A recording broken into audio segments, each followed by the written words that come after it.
ప్రకటన గ్రంథము 19వ అధ్యాయం, ప్రకటన గ్రంథము 19వ అధ్యాయము 6-7 వచనాలు ఎవరైనా బిగ్గరగా చదవండి. ప్రకటన 19వ అధ్యాయం 6-7 వచనాలు. అప్పుడు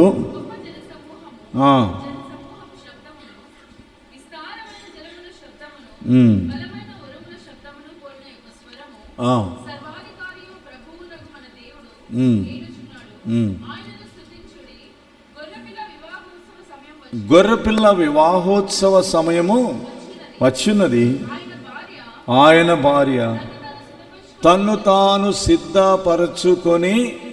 చాలండి, ఇక్కడ ఈ లాస్ట్ లైన్ గమనించండి. ఆయన భార్య, ఎవరి భార్య?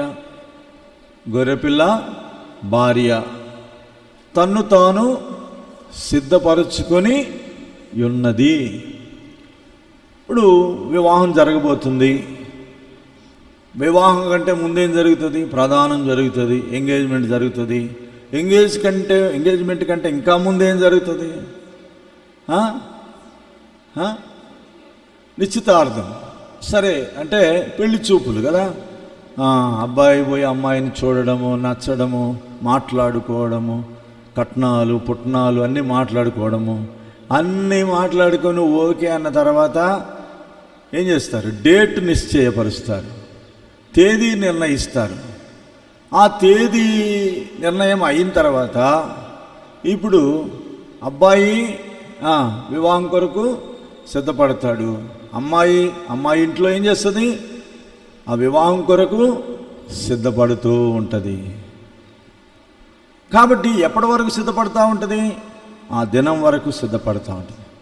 ఇప్పుడు భూలోక సంబంధమైన పెళ్ళికి ఒక డేట్ ఉంది. మరి యేసుప్రభు రాకడికి డేట్ ఉందా? చెప్పండి. భూలోక సంబంధమైన పెళ్ళి అనుకోండి, మనం చాలా పర్యాలు ఏం చేస్తామంటే చేయాల్సిన పనులు సకాలానికి చేయకుండా కరెక్ట్గా వారం ముందు స్టార్ట్ చేస్తాం అన్నీ. అప్పుడే రంగులు వేయడము, అప్పుడే బట్టలు కొనడము, అప్పుడే ఆ పని చేయడం, ఈ పని చేయడం. ఎట్లయిపోద్ది అంటే చివరికి అటు తిరిగి ఇటు తిరిగి ఆ వెడ్డింగ్ కార్డులు ఇచ్చి పెళ్లి కూతురు ఏలబడతా ఉంటుంది అనమాట. ఎప్పుడు? పెళ్లి రోజు. పెళ్లి కొడుకు కూడా నిద్రపోతూ ఉంటారు కొంతమంది పెళ్లిలో అలసిపోయి. కాబట్టి ఈ భూ సంబంధమైన పెళ్లికి ఒక డేట్ ఉంటుంది. కానీ ప్రభువైన యేసుక్రీస్తు వారి యొక్క రాకడకు డేట్ ఉందా? ఉందండి? లేదు. ఆయన ఎప్పుడు వస్తాడో ఎవరికి తెలియదు. ఆకస్మికంగా వస్తాడు. కనుక ఇప్పుడు ఒక పెద్ద పరీక్ష ఏంటంటే మనకు, ఆయన ఎప్పుడన్నా రాని నేను ఎలా ఉండాలా? ఆయన ఎప్పుడన్నా రాని నేను ఎలా ఉండాలా? సిద్ధపడి ఉండాలి. ఆ సిద్ధపాటులో భాగంగా రిబ్కా సిద్ధపడిన పెండ్లి కుమార్తెకు గుర్తుగా ఉంది. ఇంతకుముందే నేను చెప్పాను, తండ్రి అయిన దేవునికి అబ్రహాం గుర్తుగా ఉన్నాడు, కుమారుడైన యేసు వారికి ఇస్సాకు గుర్తుగా ఉన్నాడు, ఎలియాజర్ ఏమో పరిశుద్ధాత్మ దేవునికి గుర్తుగా ఉన్నాడు. ఆ రిబ్కా ఏమో సిద్ధపడిన పెండ్లి కుమార్తెగా నీకు నాకు గుర్తుగా ఉంది. రిబ్కాను తీసుకొని రావడానికి తల ప్రాణం తోకొచ్చిందంట. ఎవరికి? ఎలియాజర్కి. ఎందుకంటే పెద్ద పని అన్నమాట అది. ఈ అబ్రహాం ఏం చేసినాడు? అయ్యా నేను ఇస్సాకుని తీసుకొని పోవచ్చా అన్నాడు. తీసుకొని పోవచ్చా అంటే ఏమన్నాడు?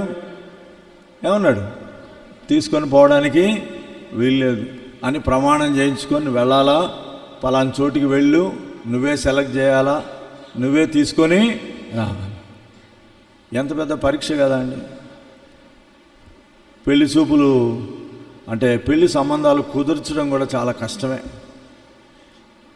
నా మట్టుకు నేనైతే చాలా దూరంగా ఉంటాను. ఎందుకంటే కొన్ని మ్యారేజెస్ సక్సెస్ అయినాయి, చక్కగానే వాళ్ళు ఇప్పుడు మంచిగానే ఉన్నారు. కానీ ఒక చేదు అనుభవం నాకు ఎదురైంది. అంతా సెట్ అయినాక పెళ్లి కుమారుడు పెళ్లి కుమార్తె అనగా ఇద్దరు కూడా దేవుడు సమాధానం ఇచ్చాడని చెప్పినా కూడా తల్లిదండ్రులు ఒకే ఒక కారణం చేత ఏం చేసినారు? ఆ పెళ్ళిని చెడగొట్టేసినారు. ఇంకా అప్పటి నుండి ఎవరైనా సంబంధాలు చూడమంటే మీరు చూసుకోండి, నేను పెళ్లి చేస్తాను. అదైనా పెళ్లి చేసేదానికి నాకు లైసెన్స్ కూడా లేదు. ప్రార్థన చేస్తాను, లేకపోతే వాక్యం చెప్పమంటే చెప్తాను. కాబట్టి ఇది పరిస్థితి. సరే, మొత్తం మీద ఇప్పుడు ఇస్సాకు వయసుకు వచ్చినాడు, యుక్త వయసుకు వచ్చినాడు. ఆయనకు సంబంధం కావాలంటే ఇప్పుడు ఎలియాజర్ చెప్తున్నాడు, నువ్వు నా కుమారుని అక్కడికి తీసుకొని పోవద్దు, నువ్వే వెళ్ళాలా, నువ్వే చూడాలా, నువ్వే సెలెక్ట్ చేయాలా అంటే ఈయన ఆ బావి దగ్గరికి పోయి ఆ ఒంటెలను మోకరింపజేసి పెద్ద ప్రార్థన చేస్తున్నాడు. ప్రభువా, నా యజమానుడు నా మీద పెద్ద పరీక్ష పెట్టాడు. ఎందుకు ఈ పరీక్ష పెట్టబడిందంటే ఈ యజమానుడు, ఆ యజమానునికి ఈ దాసుడు ఎలాంటి దాసుడో తెలుసా? నమ్మకమైన దాసుడు. కాబట్టి నమ్మకమైన దాసుడు కాబట్టే వ్యక్తిగత విషయాలలో అతనికి బాధ్యత ఇచ్చాడు, కుటుంబ విషయాల్లో బాధ్యత ఇచ్చాడు. అక్కడికి వెళ్ళి ప్రార్థన చేస్తూ ఉంటే మరి ఆయన మనసులో ఇలాగూ అనుకుంటున్నాడు, ప్రభువా నేను ప్రార్థన చేస్తున్నాను, ఇక్కడున్న అమ్మాయిలో ఎవరో నాకు తెలియదు, కానీ నేను ఒక గుర్తు పెట్టుకుంటున్నాను. ఏం గుర్తు? నేను ఆమెనేం చేస్తాను? దాహానికి నీళ్ళు అడుగుతాను. దాహానికి నీళ్ళు అడగగానే ఆమె ఏం చేయాలా? నువ్వు త్రాగాలా, త్రాగిన తర్వాత ఏం చెప్పాలా? నీ ఒంటెల గోన నేను నీళ్ళు చేది పోస్తాను అని అనాలా అని మనసులో పెట్టుకున్నాడు, ప్రార్థన చేస్తున్నాడు. ఎవరంటారంటే నిజంగా ఇది పెట్టుకోదగిన షరతేనా? పెట్టుకోదగిన సూచనేనా? అంటే ఇంత కఠినమైన సూచనలు కూడా దేవుడు నెరవేరుస్తాడా? ఎందుకు ఇలాగ పెట్టుకున్నాడంటే ఈ ఎలియాజర్కి తెలుసు అబ్రహాముకు చాలా పెద్ద పరివారం ఉంది, ఆయన కుటుంబం చాలా పెద్దది, ఆ వచ్చే అమ్మాయి ఎలాంటిదై ఉండాలా? చాలా కష్టపడి పనిచేసేదిగా ఉండాలా. కాబట్టి అందుకే ఇలాంటి ఆలోచన పెట్టుకున్నాడు. మొత్తానికి ఇప్పుడు ఒక యవనస్తురాలు వస్తూ ఉంది. ఎవరు ఆ యవనస్తురాలు అంటే రిబ్కా. చదువుదాము రండి, కొన్ని మాటలు అక్కడ చదువుకుందాం. 16వ వచనం, 24 ఆదికాండము 24:16 తీసిన వారు చదవండి. ఆ చిన్నది ఎవరా? చిన్నది రిబ్కా గురించి పరిశుద్ధాత్మ దేవుడు ఇంత క్లియర్గా, ఇంత డీటెయిల్గా ఎందుకు ఇంతగా రాశాడంటే ఆ చిన్నది రిబ్కా మాత్రమే కాదు, ఆ చిన్నది నీవు నేను కూడా అయి ఉండాలి. ఇక్కడ స్త్రీ అని లేదు, పురుషుడని లేదు. ఇక్కడ రిబ్కా అనగానే స్త్రీలకే కాదు ఈ ప్రసంగం. ఎవరికండి? సంఘం అని చెప్పబడుతున్న వారికి అందరికీ. పురుషులని లేదు, స్త్రీ అని లేదు. సంఘంలో స్త్రీ అని లేదు, పురుషుడని లేదు అన్నాడు కదా. కాబట్టి ఇప్పుడు అందరికీ ఈ చిన్నది ఒక చక్కని మాదిరికరమైన ఆదర్శనీయమైన జీవితాన్ని కనుపరుస్తూ వచ్చింది. ఏమన్నా చూడండి, ఆ చిన్నది. ఇక్కడ నేను 7 విషయాలు త్వరగా చెప్తాను, వాటిలో ఒక్కటి మాత్రమే నేను జ్ఞాపకం చేసి ముగిస్తాను. 7 విషయాల్లో మొదటిది, ఆమె ఎలా ఉందంట? మిక్కిలి చక్కనిది. మామూలు చక్కనిదనం కాదు, మిక్కిలి చక్కనిది మొదటిది. రెండవది, ఆమె కన్యక. ఎవరంట ఆమె? అంటే అంతకుముందే పెళ్ళైంది కాదు కదా, ఇప్పుడు అంతా డబుల్ మ్యారేజ్లు కూడా జరుగుతూ ఉన్నాయి. ఇప్పుడు అంటే చేసుకోకూడదని నేను చెప్పడం లేదు కానీ, కాబట్టి కన్యక. మూడవది, ఏ పురుషుడును ఆమెను కూడలేదు. అంటే ఆమె జీవితంలో ఎంతో జాగ్రత్తగా ఉంటూ వచ్చింది, ఏ పురుషునికి అవకాశం ఇవ్వలేదు. తర్వాత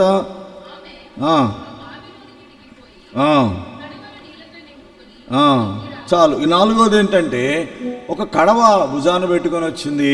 ఆ దిగుడు బావిలోనికి దిగి ఏం చేసిందంట? తన చేతిలో ఉన్న కడవను నీళ్లతో నింపుకున్నది. ఇది 4వది. 5వది,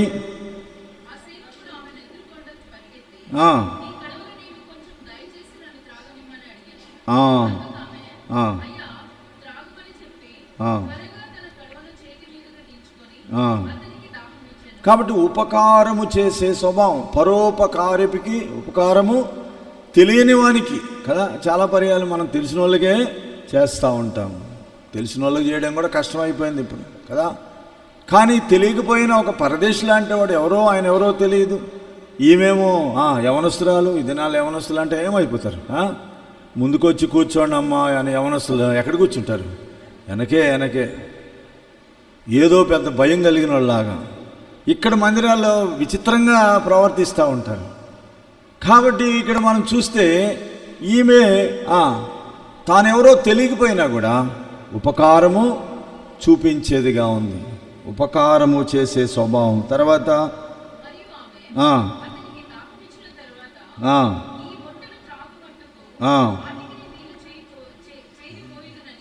ఆ,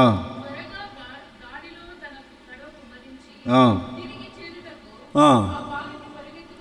కాబట్టి ఇట్లా ఎన్నిసార్లు పరిగెత్తింది, ఎన్నిసార్లు లోపలికి వెళ్ళింది, ఎన్నిసార్లు పైకి వచ్చింది అంటే ఒకళ్ళు చెప్తా వచ్చినారు ఏమంటే, ఒక ఒంటె 10 కడవల నీళ్లు త్రాగుతుందంట.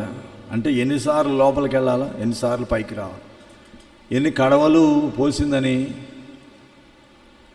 మీరు లెక్కేయండి. 100 కడవల నీళ్ళు పోయగలదా?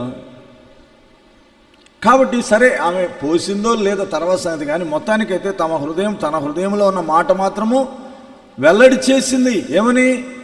నీ ఒంటెలకు కూడా నేను నీళ్లు పోస్తాను, ఒంటెకు కాదు ఒంటెలకు పోస్తాను. త్యాగం, సమర్పణ కలిగింది.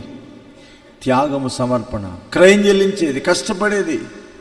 ఇది నెల కష్టపడతారా? చదువుకున్న వాళ్ళు అంటే పుస్తకం ముందు పెట్టుకుంటే పుస్తకమే, పుస్తకంలో సెల్ ఫోన్ ఉందో తెలియదు, ఏముందో తెలియదు కదా.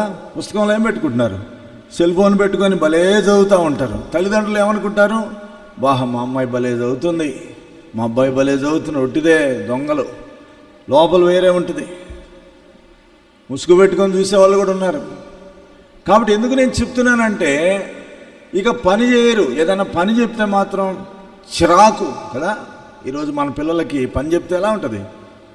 కొంచెం నాకు బాగలేదు ఈరోజు, కొంచెం ఏదైనా చేయమంటే కిచెన్ దగ్గరికి వెళ్ళడానికి ఇష్టపడతారండి ఈ రోజుల్లో పిల్లలు? అంట్లు కడుగుతారా? బట్టలు ఉతుకుతారా?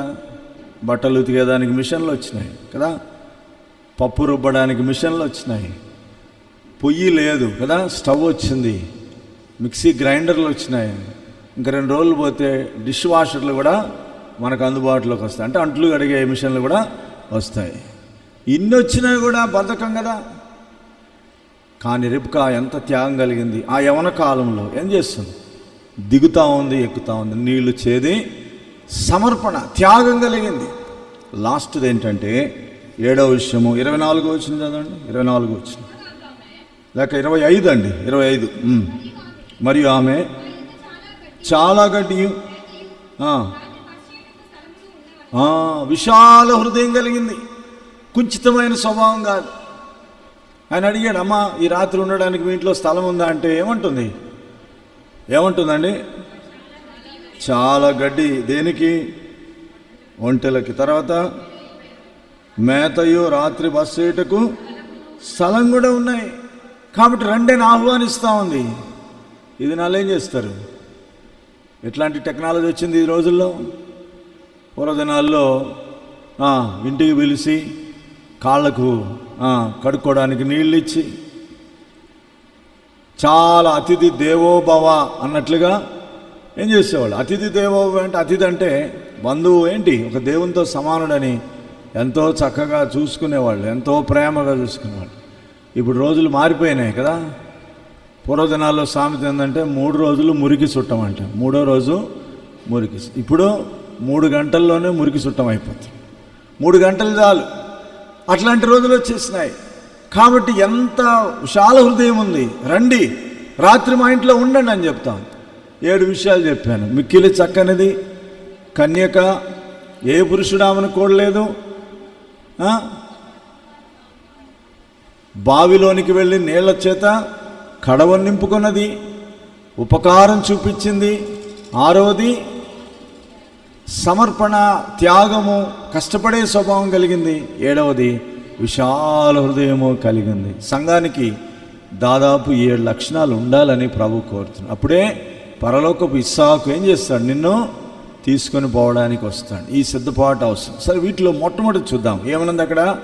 మిక్కిలి చక్కనిది. ఈ మాట చూద్దాం. మిక్కిలి చక్కనిది. దాని అర్థం ఏంటంటే వెరీ ఫెయిర్ అని రాయబడింది. చాలా చక్కగా ఉందన్నమాట. అందమైనది, సౌందర్యవతి అని ఇక్కడ చెప్పబడుతూ ఉంది. అంటే దాని అర్థం ఏంటి? భౌతికంగా కనబడుతున్న అందమా? ఒకవేళ వాస్తవమే. ఎందుకంటే సాలార్జంగ్ మ్యూజియంలో మేము వెళ్ళినప్పుడు ఉంది. ఏముంది? రెబ్కా యొక్క స్టాచ్యూ ఉంది. రెబ్కా యొక్క ఆ విగ్రహం ఉంది. ప్రపంచంలోనే ఒక అందగత్తెని సాలార్జంగ్ మ్యూజియంలో ఏం పెట్టారు? ఆ రెబ్కా యొక్క విగ్రహాన్ని పెట్టారు. ఆ బొమ్మను పెట్టారు. కాబట్టి నిజంగా భౌతికంగా కూడా చక్కనిదే, శారా కూడా చక్కనిదే, ఇప్పుడు రిబ్కా కూడా చాలా చక్కనిది, మిక్కిలి చక్కనిది. అయితే దేవుని వాక్యము ఏ చక్కనిదనం గురించి మాట్లాడుతుంది, ఏ సౌందర్యం గురించి మాట్లాడుతుంది? ఇప్పుడు రండి ఒక మాట చదువుదాం. సామెతల గ్రంథం 30వ అధ్యాయం, 31వ అధ్యాయం. సామెతలు 31:30. సామెతలు 31:30 చదవండి అమ్మా. అందము మోసకరము, సౌందర్యము వ్యర్థం. చాలు, ఏమని రాయబడింది ఇక్కడ? అందము మోసకరము, సౌందర్యము వ్యర్థం. కొంతమందికి ఇలా ఉంటుంది, కొంతమందికి ఇలా ఉంటుంది, దేవుడు నాకు రంగు ఇవ్వలేదు, చాలామందిని అందంగా పుట్టించాడు, నన్నేమో ఇట్లా రంగు లేకుండా వికారంగా పుట్టించినాడని కొంతమంది దేవుని మీద బాధపడే వాళ్ళు కూడా ఉన్నారు. ఒకసారి ఏం జరిగిందంట, ఒక ఇంట్లో ఒక అమ్మాయికి పెళ్ళి కావట్లేదంట. పెళ్ళి కాకపోతే ఏ సంబంధాలు వచ్చినా కూడా ఆ అమ్మాయిని చూస్తున్నారంట. అమ్మాయి రంగు లేదని, అందంగా లేదని ఆ అమ్మాయిని చేసుకోకుండా, లేక అమ్మాయిని అంగీకరించకుండా వాళ్ళ చెల్లిని అడుగుతూ ఉన్నారంట. ఇది ఒక పెద్ద సమస్య అయిపోయింది ఆ కుటుంబంలో. అప్పుడు ఒకడెవడో తెలివిగల్లోడు ఏం చేశాడంటే ఒక ఆలోచన చెప్పినాడంట. ఏం ఆలోచన? ఈ నల్లటమ్మాయికి కాస్త ఏం చేస్తారు మీరు, బ్యూటీ పార్లర్ తీసుకొని పోయి చక్కగా సినిమా యాక్టర్ లాగా మంచిగా మేకప్ చేసి ఫేషియల్ చేయించేసి చక్కగా తీసుకొచ్చి పెట్టేస్తే కనుక ఏ అబ్బాయి అయినా చేసుకుంటాడని ఒకడు ఆలోచన చెప్పినాడు. మొత్తానికి బాగానే ఉంది కదా ఆలోచన. ఇట్లాంటివి జరుగుతూ ఉంటాయి ఇప్పుడు ఈ దినాల్లో కూడా. అప్పుడు మొత్తానికైతే ఆ అమ్మాయిని తీసుకొని పెట్టి మంచిగా సిద్ధపరిచినారు. అబ్బాయి రాగానే ఫ్లాట్ అయిపోయినాడు. ఏమైపోయినాడు? ఫ్లాట్ అయిపోయినాడు. ఎందుకంటే అబ్బా ఈ అమ్మాయి మంచి సినిమా నటిలాగా ఉందని అనుకున్నాడు. మొత్తానికి కొన్ని గంటల్లోనే ఫిక్స్ అయిపోయింది, సంబంధం ఫిక్స్ అయిపోయింది. సరే ఇప్పుడు బాగానే ఉంది, ఇదైతే అయిపోయింది, పెళ్లి చూపులు అయిపోయింది. ఇప్పుడు నెక్స్ట్ ఏం చేయాలా? పెళ్ళి వచ్చింది, పెళ్లి తంతుకు ఏం చేయాలి? మళ్ళా మళ్ళా ఫేషియల్ తర్వాత మళ్ళా ఈ బ్యూటీ పార్లర్కి వెళ్ళి మొత్తం మేకప్ వేయించినాను. ఆ పెళ్లి రోజు కూడా అయిపోయింది, బాగానే అయిపోయింది. చాలా ఎంతో సంతోషంగా ఆనందంగా ఉన్నారు. అబ్బాయి సంతోషంగా ఉన్నాడు, అమ్మాయి కూడా సంతోషంగా ఉంది. కుటుంబంలో ఒక పెద్ద సమస్య దొరికిపోయింది అని అనుకుంటా ఉన్నారు. దొరికిపోలేదు, అసలు స్టార్ట్ అయింది ఇప్పుడు. ఇప్పుడు స్టార్ట్ అయింది. ఎట్లా అంటే ఇప్పుడు మేకప్ అనేది ఎన్ని రోజులు వేస్తారు, ఆ పెళ్లి రోజు అయిపోయింది. నెక్స్ట్ డే ఏంటి? ఏండ్ల తరబడి సంసారం చేయాలి కదా. ఇప్పుడు అసలైన రూపం చూసి ఈయన అంటాడంటే, ఈ అబ్బాయి నువ్వు ఇట్లా ఉన్నావంటే నేను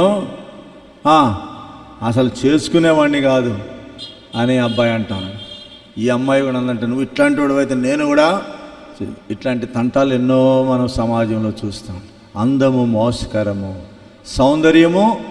ఈరోజు ఎంతమంది అందం కొరకు కదా నిలువుటద్దాల ముందు ఎంత గంటలు ప్రార్థన చేయడానికన్నా ఇంట్రెస్ట్ ఉండదు, వాక్యం చదవడానికన్నా ఇంట్రెస్ట్ ఉండదు.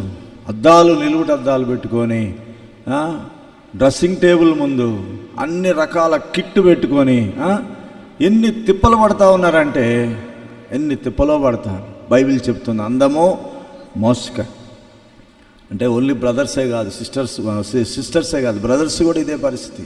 చాలామంది ఇదే పరిస్థితి. ఇప్పుడు బ్యూటీ పార్లర్స్ సిస్టర్స్కే కాదు, స్త్రీలకే కాదు, పురుషులకు కూడా వచ్చేసినాయి. కటింగ్ స్టైల్స్, హెయిర్ స్టైల్స్ ఎన్నైనా వచ్చినాయి. కాబట్టి ఏంటంటే అందం మోసకరం, సౌందర్యం వ్యర్థం. కానీ ఈ భూ సంబంధమైన అందం కొరకు మనుషులు ఎంతో ఖర్చు పెడుతున్నారు, ఎంతో వర్రీ అవుతున్నారు, ఎంతో చింతిస్తూ ఉన్నారు. ఇంకొక మాట కూడా రాయబడింది చూడండి, సామెతలు 11:22. త్వరగా సామెతల గ్రంథం 11:22. సామెతల గ్రంథము 11:22. వివేకము లేని సుందర స్త్రీ పంది ముక్కుననున్న బంగారు కమ్మి వంటిది. వివేకం లేదు కానీ ఏముంది? సౌందర్యం ఉంది. వివేకము లేదు కానీ సౌందర్యం ఉంది. అట్లాంటి స్త్రీని దేంతో పోల్చాడు? పంది ముక్కుననున్న బంగారు కమ్మి విలువైంది, కానీ అది ఎక్కడుంది? ఎక్కడుండాలో అక్కడ ఉండాలి. అది ఎక్కడుండాలో అక్కడ ఉండకుండా ఎక్కడుంది? పంది ముక్కున ఉన్నది. పంది పన్నీరు మెచ్చునా అంటాడు. పంది బురద మెచ్చుతుంది కానీ ఏం మెచ్చుతుందండి? పన్నీరు మెచ్చుతుందా?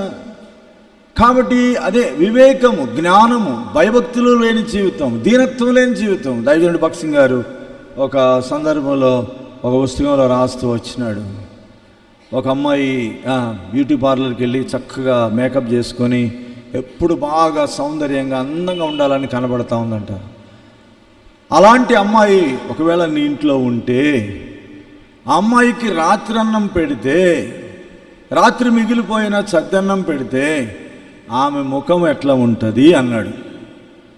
అర్థమైందా నేను చెప్పిన మాట? ముఖాన్ని బాగా అలంకరించుకొని బాగా సౌందర్యంగా అందంగా కనబడాలనుకునే ఒక యవనస్తురాలికి ఆ రోజు టిఫిన్ చేయలేదు, రాత్రి అన్నం ఉంది, చద్దన్నం ఉంది, అది కూడా దాన్ని ఏం చేయలేదు, పులిహారలాగా చేయలేదు, ఆ చద్దన్నమే పెడితే ఆమె ముఖం ఎలా అయిపోతుంది? ఇంత బ్యూటీ పార్లర్కి వెళ్ళి ఇంత చక్కగా అలంకరించుకున్న సౌందర్యవంతమైన ముఖం ఏమైపోద్ది? మాడిపోతుంది. ఈరోజు లోపల ఉండాల్సిన అందము బయట పోరాడుతున్నాం. లోపల అందం గురించి పట్టించుకోవడం లేదు, బయట అందం గురించి పరిగెత్తా ఉన్నారు, ఖర్చు పెడతా ఉన్నారు. ఒక సినిమా నటి గురించి చెప్పబడింది. సినిమా నటి అంట చాలా కాలంగా సినిమాలో నటిస్తూ ఒకరోజు తన ఈ చెంపల మీద ఏమొచ్చినాయి? ముడతలు వచ్చినాయంట. అవి చూసుకొని తాను సూసైడ్ చేసుకుంది. ఇంకా నేను బ్రతకను, ఎందుకంటే నా ముడతలతో నేను బాహ్య ప్రపంచాన్ని నేను చూపించను. కాబట్టి ఎంత పరిచేస్తున్నారు చూడండి. కానీ ప్రభు బాహ్య సౌందర్యాన్ని కోరడం లేదు. మిక్కిలి చక్కనిదంటే అంతరంగికమైన సౌందర్యం, హృదయ సౌందర్యం. అంతరంగికమైన సౌందర్యమే ప్రాముఖ్యమైనది. శూలమతి ఒక మాట అంటది, ఏమంటది? నేను నల్లని దాననైనను సౌందర్యవంతురాలను. కాబట్టి బయటికి నలుపు ఆ రంగు కాదు ప్రాముఖ్యమైంది, బాహ్య అందం కాదు, బాహ్య సౌందర్యం కాదు, బాహ్యంగా కనబడేది దేవునికి అక్కరే లేదు. దేవుని వాక్యంలో రాయబడింది కదా, ఏమని? మనుషులు పైరూపమును లక్ష్య పెడతారు. మరి ప్రభు ఏం చేస్తాడు? హృదయాన్ని లక్ష్య పెడతాడు. హృదయాంతరంగమును చూచే దేవుడు, హృదయమును పరిశోధించే దేవుడు. కాబట్టి హృదయములో దీనత్వం, హృదయములో పరిశుద్ధత, హృదయములో మరి ఏమంటారు? మృదుత్వం, సాత్వికం, ఇవన్నీ లేకుండా పైకి మనం ఎన్ని మెరుగులు దిద్దినా కూడా ఉపయోగం లేదు. అందుకే అన్నాడు, అందం మోసకరము, సౌందర్యము వ్యర్థం. కాబట్టి నేను ఆ జీవితాల్లో బాహ్యంగా ఏదో కనబడాలని మనం ప్రయత్నము చేయొద్దు. పౌలు ఒక సందర్భంలో అంటాడు, వారు శరీర ప్రకారము చక్కగా కనబడడానికి ప్రయత్నం చేస్తారంట. గలతీ పత్రికలు అంటాడు, శరీర ప్రకారం బాగా కనబడాలని ప్రయత్నం చేస్తారు. ఇప్పుడు ఇది ఎక్కువైపోయింది కదా. అకౌంటు, బ్యాంక్ అకౌంట్ లేకపోయినా ఏ అకౌంట్ ఉండాలా? ఫేస్బుక్ అకౌంటు ఉండాల్సిందే. ఫేస్బుక్ అంటే అర్థం ఏంటి చెప్పండి? ఫేస్బుక్ అంటే తెలుగులో ఏమనాలి చెప్పండి దాన్ని? ముఖం పుస్తకం అన్నమాట. ముఖం పుస్తకం ఉండాల్సిందే. నీ ముఖం చూపించుకోవడానికి ఫేస్బుక్ ఉండాల్సిందే. కాబట్టి నీ జీవితంలో ఏదేదో మనుషులకు కనపరుచుకునే దాని గురించి ఎంతో ప్రయత్నం. పాత నిబంధనలో, క్రొత్త నిబంధనలో కూడా మనం చూస్తే పై రూపమును లక్ష్య పెట్టేవాళ్ళు మనుషులు, కానీ దేవుడు హృదయాన్ని లక్ష్య పెడతాడు. ఈ రాత్రి, ఈ మధ్యాహ్నం లేక సాయంకాల సమయంలో 4 వచనాలు మీకు జ్ఞాపకం చేస్తాను. సౌందర్యం అనే మాటకి మరి వ్రాయబడిన 4 వచనాలు. మొదట చూడండి దయచేసి 45వ కీర్తన 11వ వచనం. 45వ కీర్తన 11వ వచనం. ఈ రాజు నీ ప్రభు, అతడు నీ సౌందర్యమును కోరినవాడు, అతనికి నమస్కరించుము.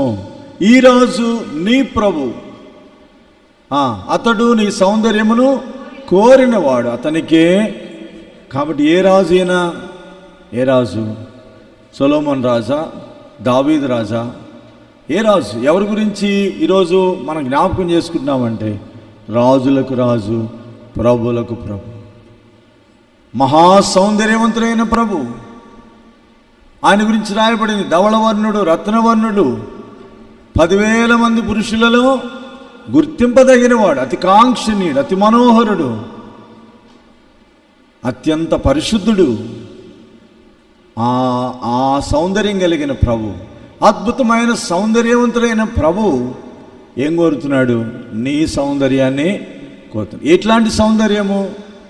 పై సౌందర్యం కాదు, లోపల సౌందర్యం, అంతరంగికమైన సౌందర్యం. వాటిలో ఒక లక్షణం ఏంటంటే దీనత్వం. నేను ఒకటే చెప్తాను, దీనత్వం. దీనత్వం అంటే ఏంది? తగ్గించుకోవడం. అయ్యా బాబు, వింటున్నారు నాన్న? మీరు వినట్లే. బైబిల్ చదివేది వీళ్ళే, వినేది వీళ్ళే, మీకేమో లీవ్ ఇచ్చినారన్నమాట. ఎట్లుందంటే మీ కాలక్షేపం. ఆరాధన కూడా ఇటు పక్క అసలు వినపడలే ఈరోజు నాకు. వినండి, మీరు కూడా ఉన్నారు కదా, జాగ్రత్త వినండి. కాబట్టి అంతరంగికమైన సౌందర్యంలో ఒకటి దీనత్వం. దీనత్వం అనేది అది ఎక్కడ వస్తుంది? షాపింగ్ మాల్లో దొరుకుతుందా? ఎక్కడ దొరుకుతుందండి? ఏ షాపింగ్ మాల్లో దొరుకుతుంది? ఏ బజార్లో దొరుకుతుంది? చందన బ్రదర్స్ బొమ్మన ఏంటది, ఇవన్నీ చాలా పేర్లు ఉన్నాయి. చెన్నై షాపింగ్ మాల్, రకరకాలైన షాపింగ్ మాల్స్ వచ్చినాయి. నువ్వు దాంట్లోకి పోతే అన్నీ కొనుక్కొని రావచ్చు, లక్షలైనా ఖర్చు పెట్టచ్చు, ఎక్కడ దొరకదు. ఏంటది? దీనత్వం. ప్రభు అంటాడు, నేను సాత్వికుడను, దీన మనసు గలవాడు, నా దగ్గర నేర్చుకుని అంటాడు. కాబట్టి ఈరోజు దీనత్వం అనేది ఒక అద్భుతమైన సౌందర్యం. ఈ దీనత్వం అనేది మనలో ఉన్నప్పుడు ప్రభు మనల్ని అంగీకరిస్తాడు. అటువంటి సౌందర్యం మనలో కనబడాలని చూస్తున్నాడు. అటువంటి వారి కొరకైనా రాబోతున్నాడు. సరే, ఇక్కడ మొదటి మాట ఏంటంటే, అతడు నీ సౌందర్యమును కోరినవాడు. ఏం కోరుతున్నాడు? నీ దీనత్వం అనే సౌందర్యం నీలో చూడాలని ఆయన ఆశపడుతున్నాడు. ఈరోజు నీలో నాలో దీనత్వం అనే సౌందర్యం ఉందా? కాబట్టి అమ్మా కొంచెం నీళ్లు ఇవ్వమనగానే మనమైతే ఏమంటాం? ఎవరు నువ్వు అంటామా లేదా? ఎవరు నువ్వేంది నన్ను అడుగుతున్నావు, నేను నీకు తెలుసా అనమా? ఇప్పటి కాలంలో అయితే అంటారా లేదు? చెప్పండి, మీరు చెప్పండి. ఇప్పటి కాలంలో అయితే నువ్వెవరాయా, నా ముక్కు తెలియదు, నా ముఖం తెలియదు, నువ్వు నన్ను అడుగుతున్నావు ఏంటి? ఓ, నేను నీకు నీళ్లు పోసేదానిలా కనబడుతున్నానా అన్నదా? దీనత్వం ఏంటంటే వెంటనే కడవను దించి నీళ్లు పోయడానికి సహాయపడింది, దాహము తీర్చడానికి సహాయపడింది. దీనత్వం, తగ్గింపు. ఆ తగ్గింపులోనే ఏం కనబడుతుందంటే, ఆ కడవను నింపుకునే దాని కొరకు ఎక్కడికి? బావిలోనికి దిగుతుందంటే ఆమెకు ఎంత తగ్గింపు ఉంది. ఈరోజు నీలో నాలో తగ్గింపు అవసరం. మొట్టమొదటి మాట సౌందర్యము, గుర్తుపెట్టుకోండి. ఏంటంట? సౌందర్యం. రెండవ మాట చూడండి, దానియేలు గ్రంథము మొదటి అధ్యాయం 3-4 వచనాలు. ఒక 5-10 నిమిషాలు ముగించేస్తాను, చూడండి దయచేసి. దానియేలు గ్రంథము మొదటి అధ్యాయము 3-4 వచనాలు.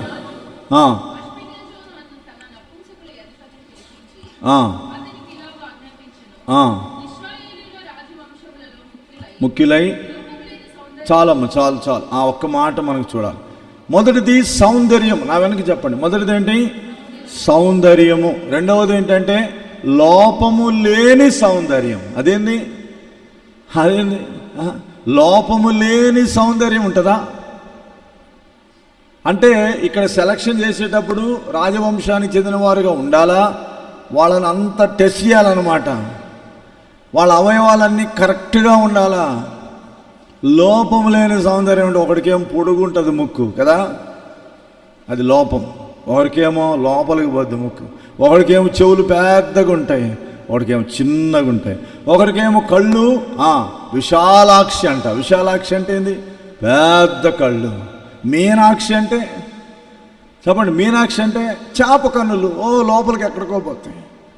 లోపం లేని సౌందర్యం అంటే ఇవన్నీ కరెక్ట్గా ఉండాలన్నమాట. చేతులు పొట్టిగా ఉండకూడదు, కొంతమందికి ఈ వేళ్ళు కరెక్ట్గా ఉండవు, కొంతమందికి 6 వేళ్ళు ఉంటాయి. ఇవన్నీ లోపము కలిగిన సౌందర్యం. అంటే ప్రభువు అంత పర్ఫెక్ట్గా ఉంటాడా? అంత ఖచ్చితంగా ఉంటుంది. చూడండి, యాజకుని గురించి మనం చదివితే, ఒక యాజకుని ఎంపిక చేసేటప్పుడు ఎంత చక్కగా అతడు ఉండాలి. లోపం లేకుండా ఉండాలా, ఏ రోగం లేకుండా ఉండాలా. తర్వాత యాజకుడు చేసుకునే భార్య కూడా విధవరాలుగా ఉండకూడదు, కురూపిగా ఉండకూడదు, ఎన్నో చెప్తాడే. పరలోకపు ప్రధాన యాజకుడైన యేసు ప్రభువారు తన పెళ్లి కుమార్తె కొరకు రాబోతున్నాడు. ఎలా ఉండాలంటే మనము లోపము లేని సౌందర్యము కలిగిన వారంగా ఉండాలి. మొదటి మాట సౌందర్యం, రెండవది లోపము లేని సౌందర్యం. అంటే బాహ్యంగా మన ముక్కు సరిగా లేకపోవచ్చు, కళ్ళు సరిగా లేకపోవచ్చు, చెవులు సరిగా లేకపోవచ్చు, నాలాగా పొడుగుగా ఉండవచ్చు, లేక పొట్టిగా ఉండొచ్చు, లావుగా ఉండొచ్చు. ఇవన్నీ భౌతికం. కానీ ఆధ్యాత్మికంగా ఏ లోపము లేకుండా మనం సౌందర్యవంతులంగా ఉండాలని ప్రభు కోరుతున్నాడు. రెండవ మాట. మూడవ మాట చూడండి. మూడవ మాట ఏంటి? పరమగీతము 6వ అధ్యాయం.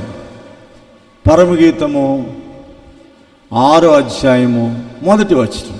పరమగీతం 6:1. అధిక సుందరి వగు. చాలు. ఏంటంటే ఇప్పుడు మీరే చెప్పండి. మొదటిది సౌందర్యము, రెండవది లోపము లేని సౌందర్యం, మూడవది అధిక సౌందర్యం, మోర్ బ్యూటీ. కాబట్టి మోర్ బ్యూటీ, అధిక సౌందర్యం అంటే అంతకంటే ఇంకా సౌందర్యం కలిగిన వాళ్ళు ఎవరు ఉండడానికి వీల్లేదు. ఇప్పుడు సాధారణంగా ఇండియా ఏమంటారు, మిస్ ఇండియా అంటారు, మిస్ వరల్డ్ అంటారు. వాళ్ళని సెలెక్ట్ చేసేటప్పుడు ఎన్ని రకాల పరీక్ష చేస్తారండి? ప్రపంచ సుందరి అంటే, లేక భారతదేశ సుందరి అని ఆమెకు అట్లా టైటిల్ ఇస్తున్నారంటే, బ్యానర్ ఇస్తున్నారంటే ఎన్ని రకాల టెస్ట్ల గుండా వెళుతూ ఉంది. అలాగే పరలోకములో పరలోకపు వరుడైన యేసు ప్రభు వారు ఆయన వస్తున్నాడు. ఇదిగో నేను త్వరగా వస్తున్నాను. ఎటువంటి వాళ్ళు కావాలా? నీకంటే ఇంకా బ్యూటీ కలిగిన వాళ్ళు ఎవరు కూడా ఉండడానికి వెళ్ళి అధిక సౌందర్యం కలిగిన వారంగా ఉండాలి. స్త్రీలలో మరలా చదవండి ఆ మాట ఏముంది? స్త్రీలలో అధిక సుందరి వగుదాన అంటున్నాడు. అంటే మిగతా స్త్రీలందరిలో కూడా ఒక స్పెషాలిటీ, ఒక ప్రత్యేకత ఇక్కడ కనబడతాం. అటువంటి సౌందర్యం ప్రభు నీలో నాలో కోరుతున్నాడు. మొదటి మాట సౌందర్యం, రెండవది లోపము లేని సౌందర్యం, మూడవది అధిక సౌందర్యం. ఇంకోటి చూడండి, సూపర్లేటివ్ డిగ్రీ చూద్దాం. 50వ కీర్తన 2వ వచనం. ఇది సూపర్లేటివ్ డిగ్రీ. ఇంకా అంతకంటే గొప్ప మాట మనం ఏం చెప్పం. పరిపూర్ణ సౌందర్యము గల. చాలు. ఎటువంటి సౌందర్యం? పరిపూర్ణ సౌందర్యం, కంప్లీట్ అన్నమాట. ఇక సౌందర్యములో ఇంకా ఎక్కడ కూడా చేర్చడానికి వీల్లేని విషయం. కాబట్టి ఇంకా దాంట్లో చేర్చాల్సిన పని లేదు కదా. ఈ పెళ్ళిళ్ళకు తయారు చేసేటప్పుడు ఏం చేస్తారు? పెళ్లి కూతుర్ని ఇంకా తీసుకొని పోవాలా, పెళ్లి పాటలు జరుగుతూ ఉంటాయి, అబ్బాయిని ముందే కూర్చోబెడతారు. పాడిన తర్వాత అమ్మాయి రావడమే ఏమవుతుంది, లేటుగా వస్తుంది. వచ్చిన తర్వాత మళ్ళీ ఏం చేస్తారు తెలుసా? ఆమె గదిలోకి తీసుకొని పోతుంది. అప్పుడే ఒక ఆమె వస్తుంది, బంధువు వచ్చి ఏం చేస్తుంది? ఇది బాగలేదు, అది బాగలేదు, అది సరి చేసి, ఇక్కడ పాటలు అయిపోతూ ఉంటాయి. ఇంకా సరి చేస్తే మళ్ళీ ఒకళ్ళు పోయి అమ్మ తొందర రండి బ్రదర్ రమ్మంటున్నారంటే ఇక అప్పుడు తీసుకొని వస్తారు. అంటే పరిపూర్ణ సౌందర్యం అనే మాటకు అర్థమైందండి. ఇంకా సరి చేయాల్సిన విషయాలు ఏమీ లేకుండా ఉండడం, పరిపూర్ణతలోనికి రావడం. మీ తండ్రి పరిపూర్ణుడు గనక మీరును పరిపూర్ణులుగా ఉంటారు. మన ప్రభు పరిపూర్ణత కలిగిన వాడు. మనలో కూడా పరిపూర్ణత, ఎవరో మనల్ని సరి చేయాల్సిన అవసరం లేకుండా బ్రతకాల. చాలా పర్యాయాలు మనం ఏం చేస్తామంటే మనం కరెక్ట్గా ఉండము. ఎవరైనా కరెక్ట్గా ఉండమని చెప్తే మాత్రం మనకు చాలా కోపం కదా. ఆయనేంటి అలా చెప్తాడు, ఈయనేంటి ఇలా చెప్తాడు, ఆమెంటి నాకు చెప్పడం ఏంటి, అసలు నేనంటే ఏమనుకున్నారు? అయితే విషయం ఏంటంటే పరిపూర్ణ సౌందర్యం అనే మాటకి ఏంటంటే ఎవరు చెప్పకుండానే నువ్వేమైపోతావు, ఏమంటారు, మెచ్యూరిటీలోనికి నువ్వు వెళ్ళిపోతావు, ఆ పరిపక్వతలోనికి వెళ్ళిపోతావు. ఇంకెవ్వరు నీకు బోధించాల్సిన అవసరం లేనంతగా ఆత్మీయ ఉన్నత స్థాయిలోనికి వెళ్ళి ప్రభుకి ఇష్టరాలుగా, ప్రభుకి ఇష్టమైన వాడుగా మారిపోతావు. అటువంటి పరిపూర్ణ సౌందర్యము కలిగిన పెళ్లి కుమార్తె కొరకు యేసు ప్రభువు వారు వస్తున్నాడు. అర్థం చేసుకోండి బాగా. సౌందర్యము, లోపము లేని సౌందర్యము, అధిక సౌందర్యము, పరిపూర్ణ సౌందర్యము కలిగిన పెళ్లి కుమార్తెగా నీవు నేను ఉండాలి. రెబ్కా ఇప్పుడు మిక్కిలి చక్కనిదంటే అది అన్నమాట అర్థం. మిక్కిలి చక్కనిదంటే ఇన్ని విషయాలు ఇందులో దాచబడి ఉన్నాయి. ఈరోజు మనకు అసలు సౌందర్యం ఉందా? వికారంగా ఉందా? సౌందర్యం అనేది మన జీవితంలో ఏదైనా ఉందా? ఒకటే చెప్పాను నేను, దీనత్వము అనేది మనలో ఉందా? ప్రభు యొక్క దీనత్వం మనలో ఉందా? కొన్నిసార్లు నటిస్తూ ఉంటాం కదా, నటిస్తూ ఉంటాం. ఇక్కడేమో గొర్రెల్లాగా ఉంటాం, ఇంటికి పోయినాక బర్రెల్లాగా తయారవుతాం కదా. ఇక్కడేమో గొర్రెల్లాగా ఉంటాం, ఎంత గొర్రెలు, ఎంత దేవదూతలు, ఎంత తగ్గింపు, ఎంత ప్రార్థన, ఎంత దీనత్వం. అన్న అన్న అన్న, అక్క అక్క అంటారు. అక్కడ పోయినాక కుక్క కుక్క అంటారు. ఏంటి పరిస్థితి? దీనత్వం అనేది మనుషులకు కాదు, దేవునికి అవసరం. నీ దీనత్వము రెప్కాలాగా తగ్గించుకొని, ఎంత తగ్గించుకుని చూడండి, ఎంత దీనంగా మాట్లాడుతుంది చూడండి. మన మాటల్లో దీనత్వం ఉండదు, మన చూపుల్లో దీనత్వం ఉండదు, మన కార్యాల్లో దీనత్వం ఉండదు. ఎక్కడ దీనత్వం అండి? గర్వాన్ని కంఠమునకు హారంగా ధరించుకున్నాం. ఏముంది మనలో? గర్వం, అహంకారం. ఆ ఇంట్లో నువ్వే బాగా చదివావంటే నీకంటే గర్వం ఎవరికి ఉండదు. ఆ ఇంట్లో నువ్వే ఆత్మీయంగా ఉన్నావంటే నీకంటే ఇంకెవరికి గర్వం ఉండదు. ఇంకా ఏదో కొంచెం నీ అందాన్ని బట్టు, నీ ధనాన్ని బట్టు, నీ కులాన్ని బట్టు నువ్వేం చేస్తూ ఉన్నావు? ఏదో గర్వం. గర్విష్ఠులందరూ ఏమవుతారు? నశిస్తారు. నాశనమునకు ముందు గర్వము నడుచు. కానీ దీనులకు దేవుడు ఏం చేస్తాడు? కృపాను. అహంకారులను దేవుడు ఎదిరించి దీనులకు, దీనత్వం కలిగిన సంఘం కొరకు ప్రభు రాబోతున్నాడు. దీనత్వం అనే ఆ అలంకారం లేక ఆ అంతరంగికమైన సౌందర్యం కలిగిన పెళ్లి కుమార్తె కొరకు ప్రభు వస్తున్నాడు. కానీ అందరి కొరకు ఆయన ఏమి? ఇదిగో నేను త్వరగా వచ్చినాను. గొర్రెపిల్ల భార్య తన్ను తాను, నిన్ను నీవు సిద్ధపరచుకోవాలి. ఈ వాక్యం చెప్పిన తర్వాత నిన్ను నీవు సిద్ధపరచుకోవాలా. ఎవరో మనల్ని సరి చేయాల్సిన అవసరం లేదు. పరిశుద్ధాత్మ వెలుగులో, వాక్యపు వెలుగులో, పరిశుద్ధాత్మకు గద్దింపుతో సరి చేసుకొని ఎప్పటికప్పుడే మనము సరి చేయబడి సిద్ధపడిన వారంగా ఉండాలి.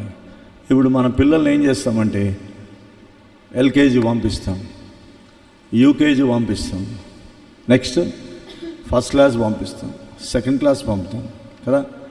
ఇప్పుడు ఫస్ట్ క్లాస్కి పోయిన తర్వాత ఏం నేర్చుకుంటారు? ఒకవేళ ఏబిసిడీలు నేర్చుకుంటారు, ఏపీపీఎల్ యాపిల్ అని నేర్చుకుంటారేమో, బిఏటి బ్యాట్ అని నేర్చుకుంటారేమో. ఇవన్నీ నేర్చుకున్న తర్వాత ఫస్ట్ క్లాస్ అయిపోయిన తర్వాత ఇప్పుడు మళ్ళా మధ్యలో ఏమొస్తుంది? వెకేషన్ వస్తుంది కదా, హాలిడేస్ వస్తాయి కదా. ఇప్పుడు మళ్ళీ ఎక్కడికి వెళ్ళాలా? సెకండ్ క్లాస్కి వెళ్ళాలి. సెకండ్ క్లాస్కి వెళ్ళిన తర్వాత వాడు ఏబిసిడీలే మళ్ళీ రాయట్లేదు అనుకోండి, వాడికి ఏబిసిడీలు అన్నీ మర్చిపోయినాడు. వెకేషన్లో అటు ఎగిరినాడు, ఇటు ఎగిరినాడు, ఏమీ లేదు. మళ్ళీ ఏం చేస్తారు? వాడిని తీసుకుపోయి మళ్ళీ ఫస్ట్ క్లాస్లో వేస్తారు. ఇది కూడా అయిపోయింది. మళ్ళీ నెక్స్ట్ వెకేషన్ వచ్చింది, మళ్ళీ ఏబిసిడీలు మర్చిపోయినా అనుకోండి, వీడు ఎప్పుడు పరిపక్వతలోనికి రావాలి చెప్పండి? మనలో మనము ఎంత వాక్యం వింటున్నామండి. దేవుడు మనల్ని పెంచి పోషిస్తున్నాడు. ఇలాంటి సంఘాల్లో దేవుడు మనకు సమృద్ధి అయిన వాక్యం ఇస్తూ ఉన్నాడు. ఎంతో ఎంతో శ్రేష్టమైన దేవుని సేవకులు వాక్యం చెప్పేదాన్ని గంటల కొలది ప్రిపేర్ అవుతారు, గంటల కొలది ప్రార్థన చేస్తారు, గంటల కొలది కన్నీరు గార్చి ఉపవాసం ఉండి ప్రార్థన చేసి మనకు పరిచర్య చేస్తూ ఉంటారు. మనం ఏం చేస్తాం తెలుసా? ఏం చేస్తాం? బోధకులకి ఏం చేస్తాం? మార్కులు వేస్తాం కదా. ఆయన బాగా చెప్పాడు, ఈయన బాగా చెప్పలేదు, ఇట్లా చెప్తే బాగుంటుంది, అట్లా చెప్తే బాగుంటుంది, ఇట్లా మాట్లాడే వాళ్ళు చాలామంది ఉన్నారు. కాబట్టి దేవుని వాక్యాన్ని ఎంతగా స్వీకరిస్తున్నావు? ఎంత కాలమైన ఇంకా ఫస్ట్ క్లాస్లోనే ఉన్నావు నువ్వు ఎప్పుడు సెకండ్ క్లాస్ రావాలా? థర్డ్ ఎప్పుడు రావాలా? ఫోర్త్ ఎప్పుడు రావాలా? ఇంటర్మీడియట్ ఎప్పుడు అవ్వాలా? డిగ్రీ ఎప్పుడు అవ్వాలా? పరిపూర్ణత వైపు మనం పరిగెత్తున్నామా? ఇంకా ఏదో నేర్చుకుంటూ కాలక్షేపం చేస్తున్నాం. గొర్రెపిల్ల భార్య తను తాను సిద్ధపరచుకున్నప్పుడే ఆ పెండ్లి అవుతుంది. ఆ పెళ్లి కుమారుని ఎదుర్కొనడానికి వీలవుతుంది. లేకపోతే ఏమవుతుంది? మన ఆశ అంతా కూడా నిరాశగా మిగిలిపోతుంది. మన ఎదురుచూపు అంతా కూడా వ్యర్థమైపోతుంది.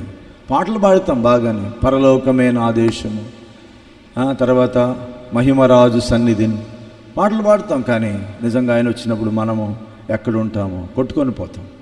కనుక ఈ సాయంకాలం వేళ ప్రభు నా హృదయంలో ఇచ్చిన భారం ఏంటంటే ఆ సౌందర్యం కలిగి ఉండాలి, లోపము లేని సౌందర్యం కలిగి ఉండాలి, అధిక సౌందర్యం కలిగి ఉండాలి. పరిపూర్ణ సౌందర్యం కలిగినప్పుడే ప్రభువును మనం ఎదుర్కోగలుగుతాం. దయచేసి మోకరించండి, ప్రార్థన చేస్తాం.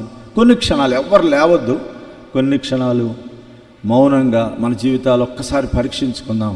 అసలు సౌందర్యం నాలో ఉందా? దీనత్వానికి సంబంధించిన జాడలు నాలో ఉన్నాయా? దీనత్వానికి సంబంధించిన ఆనవాళ్ళు నాలో ఉందా? దీనత్వానికి సంబంధించిన సంగతి నాలో ఎక్కడైనా ఉందా?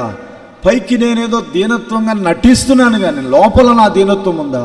ప్రభు నా హృదయాన్ని తొంగి చూచినప్పుడు, నా హృదయాంతరంగములో ప్రభు చూచినప్పుడు, నేను అతిశయపడాల్సిన సందర్భాలు వచ్చినప్పుడు, ప్రభు నాలో చూచినప్పుడు నాలో దీనత్వం చూడగలడా?